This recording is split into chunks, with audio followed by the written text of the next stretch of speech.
Carga. De la física básica sabemos que hay dos tipos de carga: positiva correspondiente a un protón y negativa correspondiente a un electrón. La carga en movimiento representa una corriente. En el sistema internacional, la unidad fundamental de carga es el coulomb, que se define en términos del ampere al contar la carga total que pasa por una sección transversal arbitraria de un alambre durante un segundo.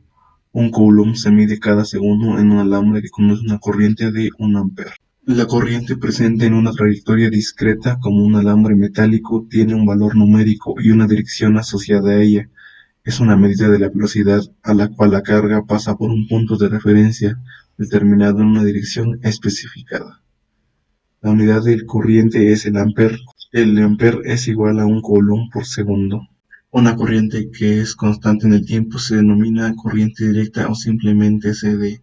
De lo contrario, las corrientes que varían con el tiempo son conocidas como corriente alterna o la corriente es la rapidez a la cual fluye la carga por una superficie. Si delta Q es la cantidad de carga que pasa por esta área en un intervalo de tiempo delta T, la corriente promedio es igual a la carga que pasa por unidad de tiempo.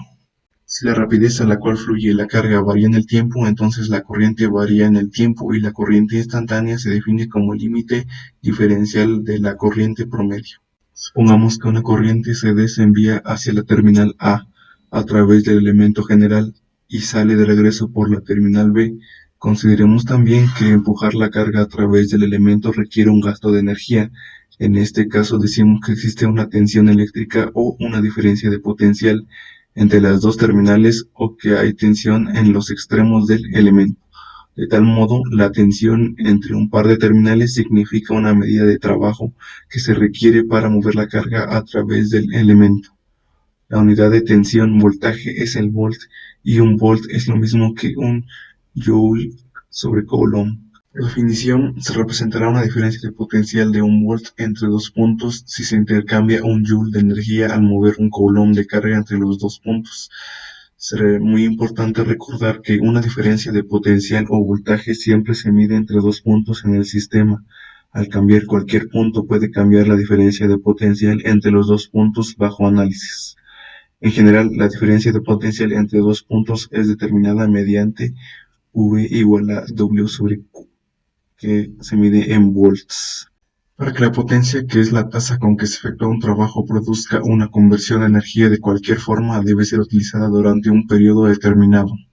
La energía, pérdida o ganancia por cualquier sistema se determina como la potencia se mide en watts o joules por segundo y el tiempo en segundos, la unidad de energía es el watt segundo o joule.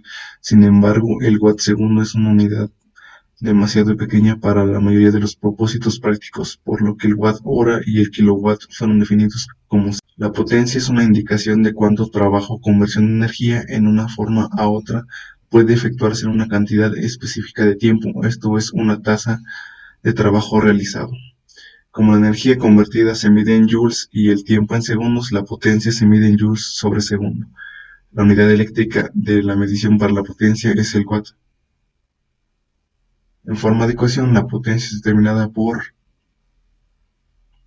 con la energía W joules y el tiempo T en segundos. El caballo de potencia y el watt están relacionados de la siguiente manera. Un caballo de potencia es aproximadamente 746 watts.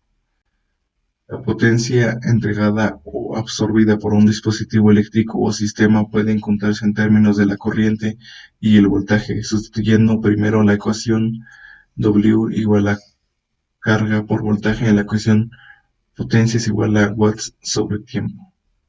De modo que potencia es igual a el voltaje por la corriente.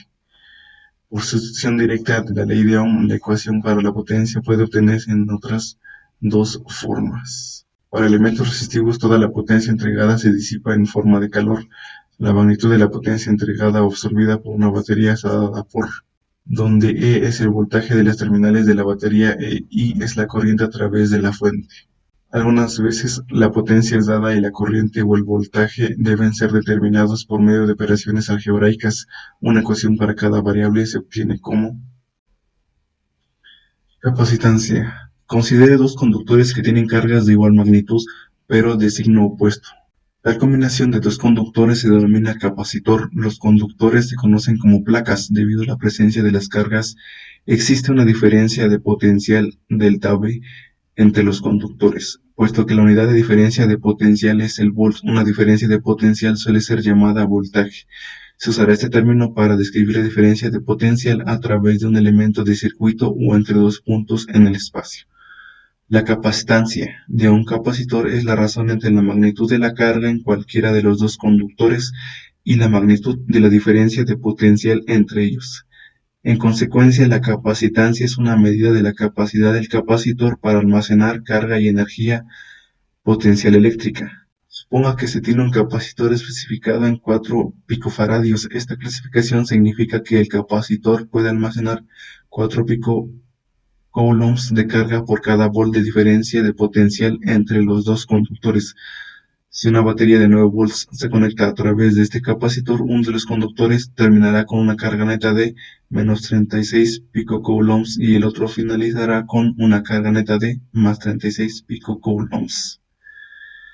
Se puede calcular la capacitancia de un conductor esférico aislado de radio R y carga Q si se supone que el segundo conductor que forma el capacitor es una esfera hueca concéntrica de radio infinito. El potencial eléctrico de la esfera de radio R es simplemente